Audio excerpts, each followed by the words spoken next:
How to turn off active on Instagram. Well, that's what I'm going to show you guys. It is super quick and easy tutorial. So if this video has helped you out, please let me know in the comments or simply just leave a like so I actually know that this video has helped you out. So let's just get started right away. And all you pretty much want to do is make sure that you are on your profile section like I am, as you can see. Then click on the three lines in the top right corner. This will bring you over to the settings. Now you want to scroll a little bit down until you see the section where it says how others can interact with you. Now here at the top of that section, we can see messages and story replies. That's where we want to click on. So click on there.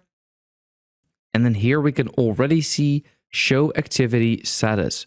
So if you click on there, you will get this over here.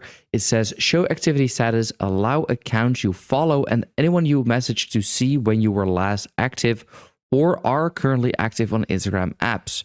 So when this is turned off, you won't be able to see the activity status of other accounts as well. So keep that in mind, that if you turn this feature off, others won't be able to see this, see your active status from your account, but you won't be able to see theirs either. So that is, that's pretty much it. That's how to turn off active on Instagram.